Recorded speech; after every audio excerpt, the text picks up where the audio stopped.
Welcome to our latest episode of the Conscious Finance Podcast, and really pleased to be joined today by Paul Smith. Hello, Paul. Hello, Leo. Thanks for having me. Thanks for joining. So, little intro on Paul. Paul started out his career in practice. Yep. I believe.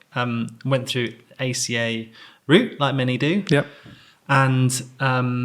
And then moved quite quickly, actually, into very much purpose-led organisations. So started out in education, schools, academy trusts, and now is the finance and ops director for Bristol Charities. Yeah, that's right.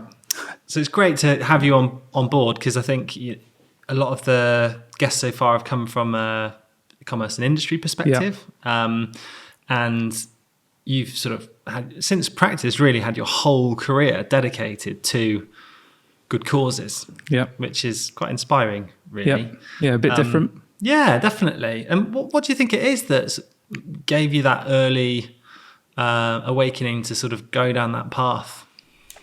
Yeah, that's the big question, isn't it? Reflecting on this, if I look back quite a long way, I was born in Bristol, so Bristol born and bred, grew up in North Somerset, so kind of, just outside Bristol. Kind of my earliest kind of memory really of thinking about this kind of thing is getting involved in some social action projects as a teenager. Oh, right. And like what? So it was kind of things like going around to people's gardens, clearing gardens for people that, can sort of clear their own gardens, that kind of thing. And not many teenagers get involved with that. No. Well, I probably did it to sort of, I don't know, chase after some girls or something, Yeah. Maybe not. But, I probably didn't think too much of it at the time, other than I suppose I kind of realized at that point that actually doing what felt like relatively small and easy things can have a big impact in some people's lives. And going from there, so after school, went to university, studied maths and physics. I always had an affinity for numbers, and that felt like a good thing, a good fit for me to do. From there, a natural progression was into accountancy practice, and just following through on that kind of affinity with numbers. Quite quickly in accountancy practice, got into a kind of a third sector specialism. Okay. Kind of, I suppose, fell into it in some ways. It wasn't necessarily planned, but it turned out that it kind of suited me quite well. And then once I qualified, I got headhunted by a kind of a third sector client. And then, as you say, I kind of been journeying around the third sector ever since. And what it's kind of reminded me of is that social action and kind of social impact has obviously been this thread kind of through everything I've done kind of until this point. And it's obviously something that just kind of, floats my boat, essentially. There's obviously something inherent in me that kind of resonates with the purpose kind of led organizations and that kind of thing. And, I'm really happy about that. I'm really kind of excited to work in the sector, in the charitable sector, where impact is kind of, it's part of the fabric of what we do. We don't have to chase after impact. We kind of have to deliver it. You are impact. We're impact, exactly. Yeah. It's, we're pretty much legally bound to deliver it, in terms of our charitable objects and things. So, I've settled here, really happy with it, just kind of building obviously on something that's kind of intrinsic within me over my early life. So yeah, that's how I've got here. So yeah, it seems that you've had that real desire to give back from an early age, even a teenage age, which is amazing. You don't hear many teenagers that have done that. Have you figured out what gave you that internal, intrinsic desire? Yeah. Well, I grew up in a Christian household, so that brought with it, I guess, a kind of set of values, which were kind of well embedded in me. And it's been great over my career, over my training, all that kind of thing, to just be able to live those out in a way and kind of combine those with the skills I've learned, the expertise I've gained through training, through ACA, and just kind of come to a place where, there's this really great collision of kind of values and skills. And, I feel quite privileged to be in a position where I can kind of combine those two, really. Yeah. Awesome.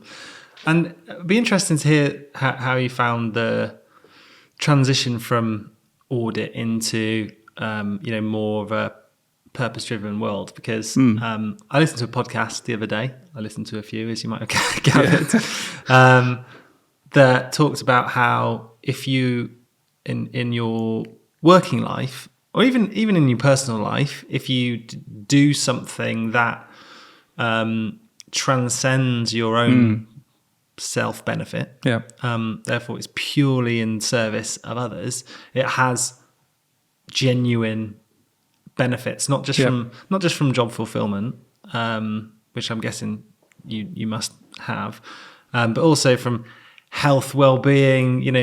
It's got scientifically proven health benefits as well. Because I guess the work suddenly becomes a passion, and it's not a job anymore.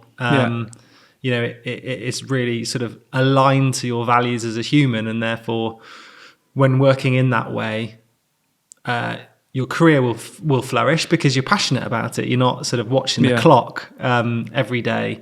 So how did you find that? Because I imagine, and I don't want to make an assumption, but in practice, you don't necessarily see that is what they stand for necessarily. There are some great, more purpose-driven practices out there, but generally audit is audit. But then going from that into such a different industry.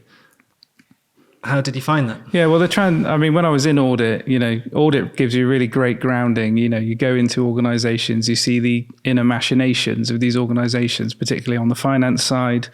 And that was fascinating to me, going into a complete range of different organizations, seeing how it works.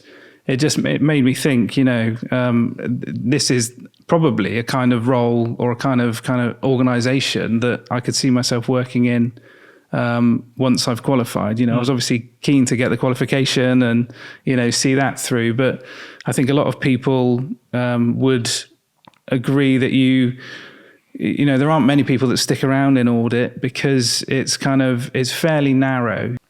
I think some people think it feels difficult to add value in the world of audit. Some people probably don't think it is difficult. I found it quite difficult. I felt it was quite kind of narrow and a bit of a box ticking exercise. And I felt that I could add value with my values and my skills, kind of the other side of the fence in industry, in organizations.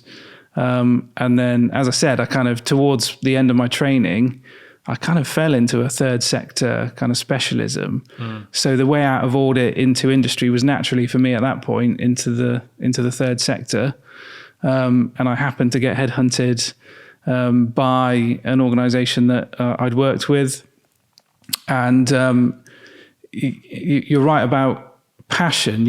I think most people that work in the charity sector do it because they've got some kind of passion and some kind of cause that goes beyond a paycheck, beyond the monthly kind of humdrum month end, all those kind of regular things in finance. And I was very, very similar to that. I've these values that I'd kind of got instilled in me early on, I guess they came to the fore for me, and it just felt this really natural fit for me to be working in organizations that were just adding value to people's lives, having huge impact in people's lives. And yeah, it was an obvious thing for me to be doing really at that point.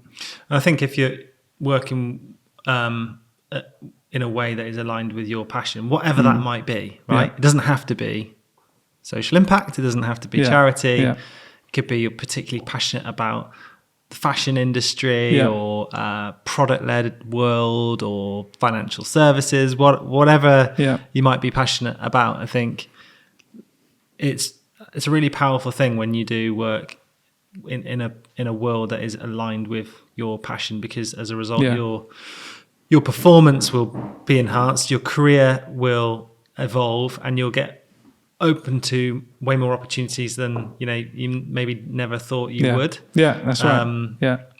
And I guess you're testament to that, because your career from leaving practice just flourished and sort of got you to finance director quite quickly, I guess. Yeah. So would you say that's a true statement? Yeah, I think that is a true statement. I think, if I'd just gone into any kind of organization as a person fresh out of practice, I don't think I'd have quite had the kind of the motivation, the kind of the drive to grow, the drive to move forwards, the drive to see organizational change. That was kind of born out of a kind of a passion and a longing to see the objectives of these kind of purpose-driven organizations come to fruition, really.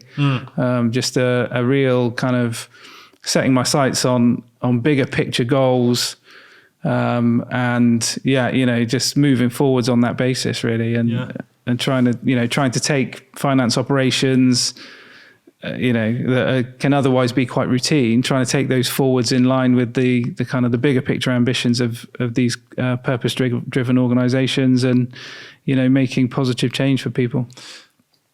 And that's something that I'd be quite keen to explore, because I think for the listeners, a lot of them might be sat in commercial sector, and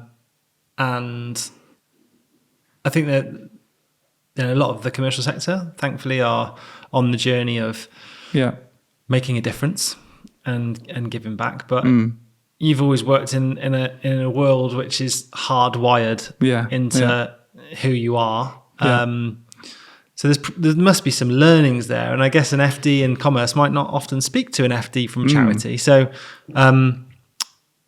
what sort of advice would you give to finance directors in a commercial sector, in terms of how they could look at things differently to make an impact? Yeah. I mean, I guess for charities, a lot of what we do is kind of written on the tin for us. You don't have to look too far at a charity to know what they're about and to know what their sort of ambitions and objectives and aims are with what they're doing. I think in the commercial sector, sometimes you have to dig a bit deeper. If you're a commercial organization that is doing a lot of good stuff on top of your kind of day-to-day operations and your, whatever your profit generating activities are, then my advice is kind of make sure you shout about it. We see impact reports, charities produce impact reports. A lot of other corporate entities do as well. I was reading Core 3's impact report the other day. Thank you. Very good example of one. But if, that's a relatively small snippet. Even if you are preparing an impact report, that's a sort of snapshot in time. And there's got to be better ways about shouting about the really good things you're doing that are having a positive impact beyond profit generation. So, my sort of encouragement is, if you can find ways to just share your good news that is above and beyond your day-to-day operation, then go after those opportunities. Spread the word of what you're doing, shout about it. Charities, as I say, if you look at the register of charities, so if you look at the entry for Bristol Charities, for example, it'll tell you this is what we do. We operate in Bristol, we offer relief in need, we offer relief in sickness, and it'll give you all that. You really don't have to dig very deep to find that on the kind of statutory register that we're on. But if you go on Companies House and you search a company, it'll give you very scant details at that point about what that organization really does. It'll give you, I think it's called a SIC code, which gives you roughly the industry that organization works in. And then if you're so inclined, you can look at the financial statements, which we all know are written in quite a prescriptive way. There's a bit of opportunity in those to say a little bit about what you're about, but not a huge amount. So there's got to be other ways to kind of, really shout about it.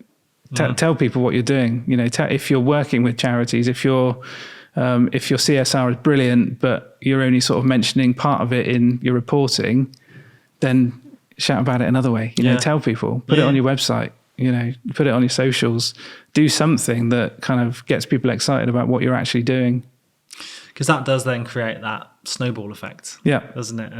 And by sharing it, it starts to inspire others and get more people to embrace corporate social responsibility, ESG, whatever you want to call it. That's right. Impact breeds impact. And it has more knock-on effects in terms of attracting customers to you, attracting people that want to work for you because you're doing these good things. So it's the knock-on effect. But what about again, going back to the fact that you're working in a charity to people who aren't, what about the way that you look at finance and, P&Ls and balance sheets? Are there any sort of different ways to look at those things that perhaps someone from a commercial sector might learn from? One of the things as a charity we've been trying to do recently is think differently about value. I think there's quite a traditional view on value, or quite an easy view on value, which is we'll look at the P&L, we'll look at the bottom line. If we need to make changes that impact the bottom line, we know what we can do. We can either create more income or we can cut costs. And there's an extent to which charities have to do that. We're kind of legally bound to do that. But for me, certainly for the charity that I work in, I think there's a lot more value to be had in the balance sheet. So, when you look at the P&L, essentially what you're doing is looking at the bottom half of the balance sheet. That's how I view it. What we've got an opportunity to do is look at the top half of your balance sheet. So, what is within your assets that can actually add value beyond your day-to-day kind of finance operations? Have you got an approach to your your banking or your cash or your deposits that actually could add some value? Can you sort of invest it in banks who've got a clearly defined kind of social investment policy that you're going to know is going to benefit social enterprises and charities and all that kind of thing? Or for us, we've got a lot of kind of financial investments. Obviously, I suppose, we're quite unique in that way, or not unique, but kind of we're quite a specialist kind of investment organization in that way. But one of the things we've been trying to do is say, why should we just invest all this money in people like BP, Rio Tinto, the big names that most investment portfolios will be invested in? What is it about that means we have to do it that way? There isn't anything. And actually, if we could instead take a portion or a big chunk of our investment and invest it positively in kind of social enterprises, what it will do is it will carry on generating a financial return, which is what we need, but it will also generate a social return because we are supporting an enterprise or an organization which is delivering social impact. So what it allows us to do is recycle the returns on those investments, and use those resources over and over again to generate positive impact. I love that, because that's a completely different way of looking at a balance sheet. And I think a lot of organizations, especially in all sectors really, will have things sat on that balance sheet that may just sit there. Lots of legacy assets. They might have buildings that lay vacant. They might have a whole suite of technology. They might have machinery that isn't being put to good use or needs maintenance, that could create job opportunities. And I think that there's so many things there that could be repurposed. So the property, can we use that to host community events when it's not being used? The technology, the laptops that we're currently chucking in the bin, can we pay to get them refurbished and give them to kids who are learning in schools or to charities? I think that's a really interesting way of looking at it, because it's not going to cost them any more money, and actually it will make them get more impact out of what's already there. It's essentially asset-backed CSR. Love it. Yeah, that's a term that's kind of been swimming around in my head for quite some time. Actually, it is that ability to recycle and repurpose your resources. We don't, in the charity sector, we don't just rely on kind of donations from corporate partners. They're great, don't get me wrong, we enjoy those, but what we really value from corporate partners is kind of is more than that. It's longer term kind of purposeful partnership, and an ability to kind of use resources over and over again for impact. And I think generally I think sort of moving away from the balance sheet in a way, more generally, there's a point about the whole supply chain. Every organization can probably unlock a lot of different value kind of generators within their supply chain. Traditionally, the focus on the supply chain would rightly, I suppose, be financial. It's how can we get the best financial value out of our supply chains. But if you can kind of shift the focus on that from purely financial to just an overall value chain, I think that's really positive as well. So I'll give an example that we at Bristol Charities have been thinking about. So one of our key kind of areas of operation is grant making. So we give out about 650 or so grants every year of about sort of £400 or £500 to essentially households that are in need in the Bristol area.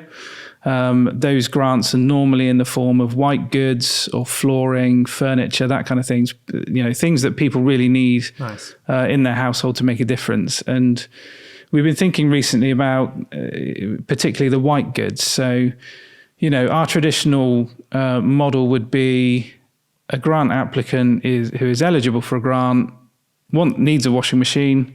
We would procure a washing machine from an appliance supplier, and we would procure a new washing machine for that applicant, and that's fine, that's great. But recently we said, okay, well, does it need to be a new machine? Okay, well, probably not. Well, what about a refurbished machine? Okay, and then if we go refurbish, there's some environmental sustainability positives that come out of that, environmental value, which is great. So that's already, we've got kind of an additional layer of value generated there. Okay, also it's going to be cheaper than a new machine. Okay, so there's immediately an easy win financial value there.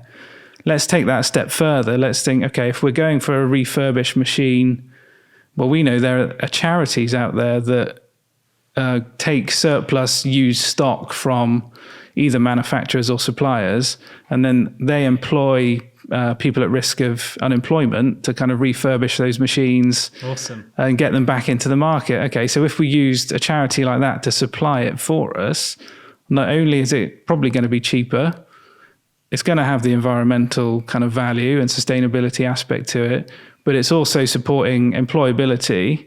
It's also supporting the financial sustainability of that other charity we might procure it from. So all of a sudden, we've got kind of 5 layers of value just by a slight shift in thinking on one kind of relatively simple transaction within our supply chain. So, that's just one example of kind of where value can be gained and be thought about differently, really.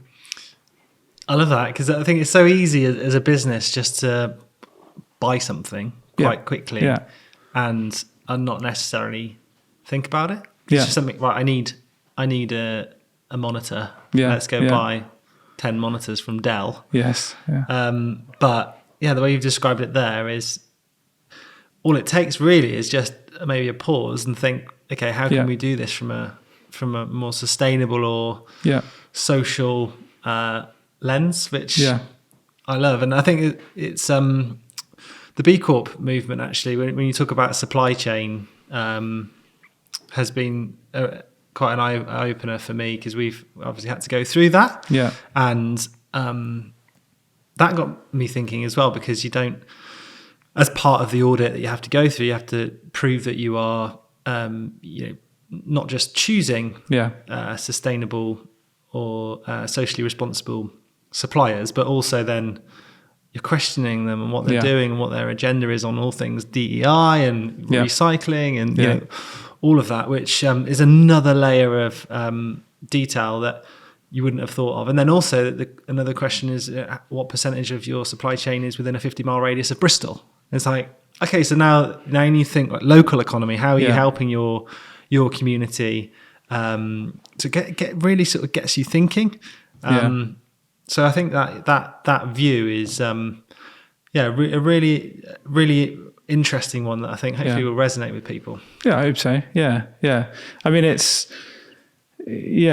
think kind of supply chain analysis is obviously quite common, isn't it, in commercial organisations? But as you say, that different lens to it allows you to unlock huge potential impact that otherwise, you know, is kind of, you know, lost. If it's not unlocked, it's kind of left there and is never found. So I hopefully that resonates with people. Yeah, because it changes it from a cost to value, and not value beyond just the, you know, return on investment, but also the value to whoever. Yeah, it's suddenly, you know, it suddenly becomes a transaction or a set of transactions that hit a load of different metrics that you might have, you know, on your kind of your KPI dashboard. You know, it's no longer just about what is our average cost per unit or whatever. It's about, okay, the average cost per unit is impacted, but we've contributed to employability. So we've got the impact metric is boosted as well. So it's exciting to think about, actually. Lots to think about. And then it's also then how do you track and measure all of that? Because that's the next challenge, right? Yeah, completely. Making all these great decisions and everything having an impact. But then if you want to shout about it, like you said at the start, you need to evidence it. Yeah. So have you got any ideas in terms of how finance leaders specifically can measure their impact effectively and keep track of it all? Yeah, that's a great question. I think a key thing with impact is looking long term. I think in finance we're quite guilty sometimes of being quite short-termist, and we need to change from that to long-term thinking. So, you know, short-term KPI reporting is commonplace, isn't it? You know, we look at the year to date, we might look at last year and have comparative data. What we don't do very well is look a long way in the future. And if we can bring in an element of long-termism to impact aspiration, then, you know, the further we go through that potential impact period, the more data we've got, the kind of the more assured we can be of the impact we're having. And it's no longer just about year to date and, you know, this time last year. It's longer term sustained positive impact, because I think when you have success in any aspect, whether it's financial success or whether it's kind of social impact success, all success really does is give you the new, the new benchmark to go from. You know, success almost disappears or ceases to exist as soon as you've got it, because what you need to do then is go again. You know, you need to repeat that success from the new starting point. And it's too easy, I think, sometimes to go, we've achieved our budget this year. The year-to-date variances are all positive. Well done, everyone. You know, sort of let's sit back and enjoy that and, you know, slap ourselves on the back. But really what we should be doing is saying, okay, that success has gone. Forget that. New successes, new impact. Where are we going to be in three or 5 years' time? And, you know, it needs to be that long-termist approach. Yeah, because I think that's something we're all guilty of, isn't it? It's that short-termism. Yeah. Would you say long-term thinking is more commonly found in the charity sector? Yeah, I think long-term thinking probably is slightly more common in the charity sector, because particularly at the moment, you know, the pressure on resources in the sector is huge. So we're always needing to be confident about how we can operate and how we can kind of ensure our survival going forwards. You know, actually the charity, so Bristol Charities has a strong balance sheet. So, you know, we don't quite feel the same pressures as a lot of charities in the sector, but you know, the whole sector at the moment is essentially being asked to do more. You know, demand is rising. We live in a very difficult time for a lot of people. Demand is going up hugely, but resources available to meet that demand are getting less and less. So that kind of combination of reduced resource but increased demand is a little bit of a perfect storm for charities. And if you don't have a long-term strategy to overcome that, you're going to fall over pretty quickly. But I guess for commercial organizations, things like inflation, in a way you can control it slightly because you've got the ability to set your pricing, and you know, you can contain things like that probably in slightly more of an agile way than charities can. So, you know, but it shouldn't, I guess commercial organizations shouldn't rest on their laurels on that. It shouldn't be a case of, oh, that's fine, we can just increase the prices next year by 7%, because there will come a point where that isn't an option, because, you know, prices will become unacceptable to your buyers or whatever it might be. So, you know, longer term thinking is always required, I think. And perhaps commercial organizations can learn a bit from the charity sector in terms of longer term planning. Definitely. Yeah. I think that's so true. Because it is very short termist, society and business in general. So yeah, I think there's a lot to learn there, which is interesting to hear your perspective on it, because it is quite different to that world. And are there any other areas that you're particularly passionate about, or would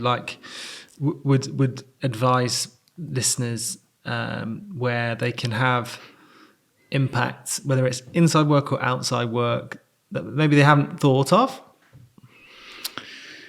Yeah, I'm a big believer in collaboration. Okay. So I think, you know, if you as an organization or in an individual even, you've got a kind of a vision in mind, you've got a social impact that you're chasing after, that you really want to see happen, there are going to be other people out there that are chasing the same thing. So if you can find a way to identify those people or organizations and kind of work together, share ideas,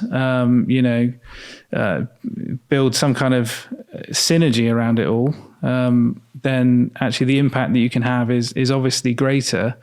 And, I think charity partnerships. So, a lot of corporate organizations are obviously partnered with charities. A lot of corporate charity partnerships happen, which is great. What I think we need is a bit of a reset on that. And it goes back to the long-term kind of idea about everything. It's a more holistic approach is needed. So everyone knows about things like Charity of the Year. That seems to be, to me, where corporate organizations have selected a charity who have a cause that they think, that's a good cause, we can get on board with that, and we'll support that for a year. But actually, there's so much more to be had from a longer term approach to partnerships like that. Massively. Yeah. I think I'd agree with that hugely. And that's something which, when we set out with our impact partners and choosing those early on in core 3, we went with 3. One for each pillar of our purpose. And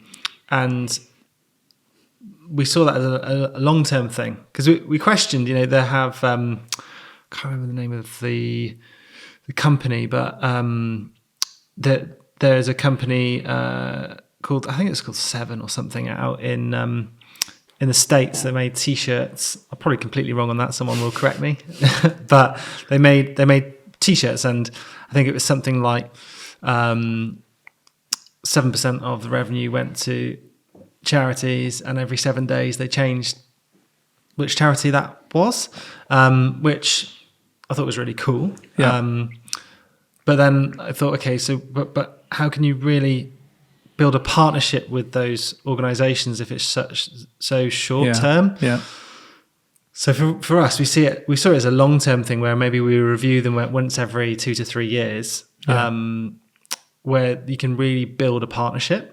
And for us, it's been a game changer, because it's not just the 3% of every sale that we give back to those charities. We're building proper relationships with them, and we're working together on solving problems. So it's, for example, with Babassa, it might be pro bono work to help them with their recruitment arm, to help them find their young people more opportunities. All of us are equal opportunity ambassadors for their young people, to help train them and develop them and build their confidence to interview and find opportunities.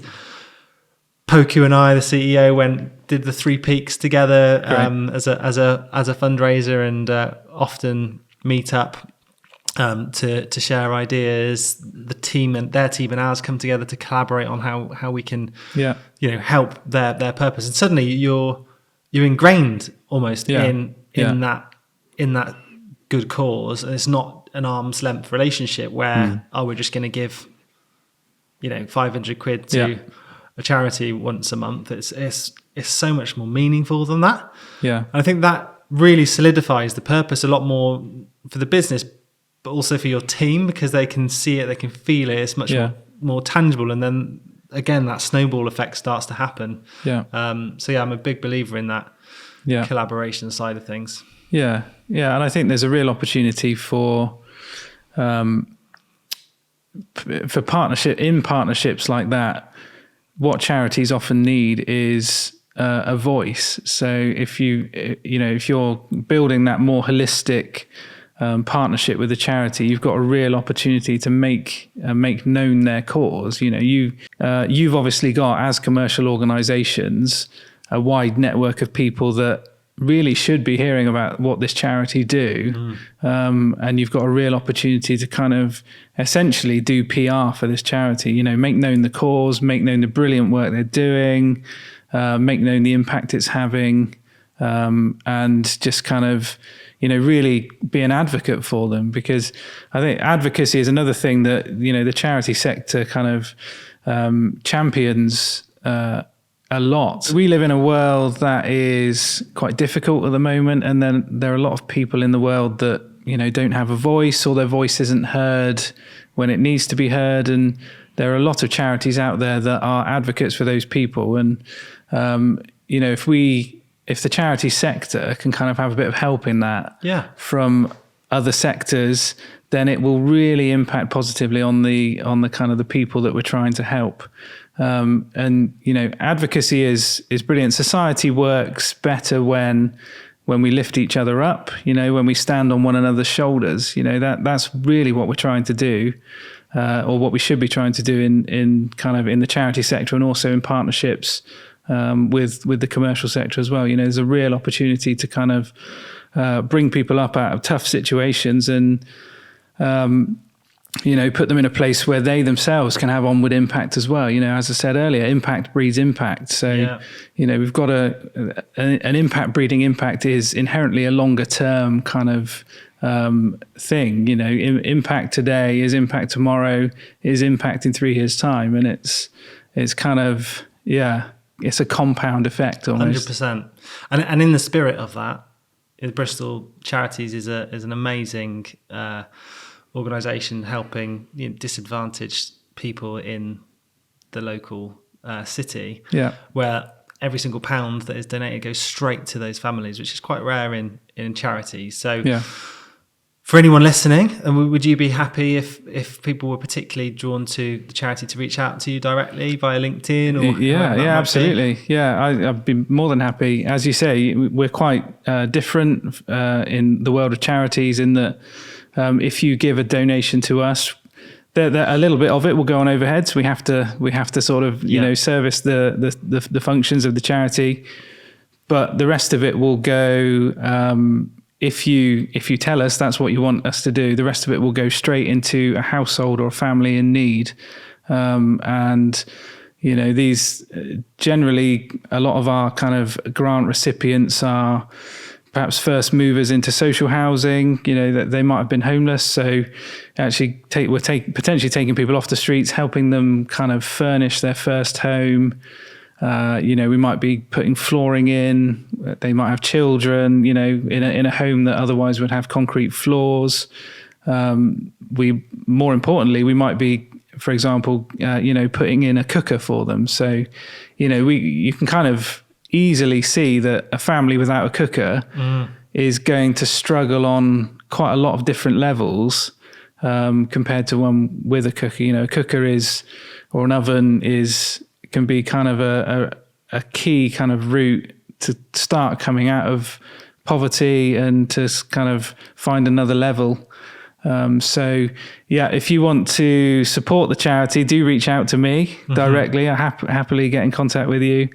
I'd love to hear from anyone who wants to get in touch. Let's do it. If anyone's listening, wants to reach out, that'd be a bit of magic from the podcast. That'd be great. So thank you so much, Paul, for coming on. I think it's been fascinating, really, to hear your perspective on value and how to look at finance differently and advocacy and collaboration.